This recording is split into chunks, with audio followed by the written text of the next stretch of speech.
नमस्कार भक्तों, आप सभी का स्वागत है कथा कहानी में। आज हम आपके लिए श्रावण में सुनी जाने वाली एकादशी कामिका की कथा लेकर आए हैं। एक समय की बात है, एक गांव में एक क्षत्रिय रहता था। वह अपने आप पर बहुत गर्व करता था, खासकर अपनी शक्ति और बल पर उसे अभिमान था। क्षत्रिय भगवान को बहुत मानता था, लेकिन उसके मन में घमंड था। वह हर दिन भगवान विष्णु की पूजा करता और उनकी उपासना में लीन रहता था। एक दिन वह किसी महत्वपूर्ण कार्य के लिए घर से बाहर यात्रा पर निकला। रास्ते में उसकी मुलाकात एक ब्राह्मण से हो गई। दोनों में किसी बात को लेकर झगड़ा हो गया। झगड़ा इतना बढ़ गया कि बात हाथापाई तक आ पहुंची। क्षत्रिय बहुत पहलवान था, इसलिए ब्राह्मण अपनी दुर्बलता के कारण क्षत्रिय के वार को सहन न कर पाया और वह वहीं गिर गया और उसकी मृत्यु हो गई। ब्राह्मण की मृत्यु से क्षत्रिय हक्का बक्का रह गया। उसे अपनी गलती का एहसास हुआ और वह बहुत पछताया।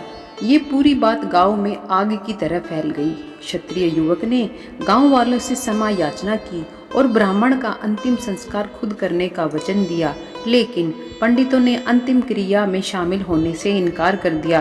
तब उसने ज्ञानी पंडितों से अपने पाप को जानना चाहा, तो पंडितों ने उसे बताया कि उसे ब्रह्म हत्या दोष लग चुका है, इसलिए हम अंतिम क्रिया के ब्राह्मण भोज में आपके घर भोजन नहीं कर सकते। यह सुनकर क्षत्रिय ने ब्रह्म हत्या दोष के प्रायश्चित का उपाय पूछा।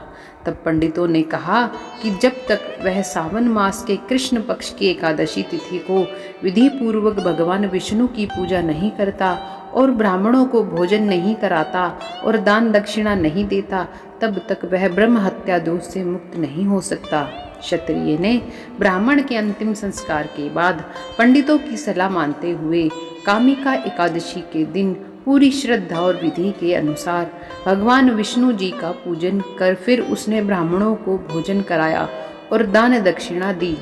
इस तरह भगवान विष्णु ने स्वप्न में आकर क्षत्रिय को बताया कि वह अब ब्रह्म हत्या दोष से मुक्त हो चुका है।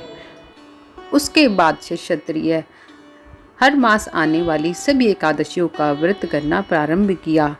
इस व्रत के करने से ब्रह्म हत्या आदि के सभी पाप नष्ट हो जाते हैं और इह लोक में सुख भोग कर प्राणी अंत में विष्णु लोक को जाते हैं। इस कामिका एकादशी के महात्म्य के श्रवण व पठन से मनुष्य स्वर्ग लोक को प्राप्त करते हैं। बोले जय श्री हरि भगवान की जय हो, जय हो, जय हो। हे प्रभु, जैसे क्षत्रिय के पापों को नष्ट किया, आपकी एकादशी करने वाले सभी प्राणियों के दुख कष्टों को दूर करना। बोले विष्णु भगवान की जय हो।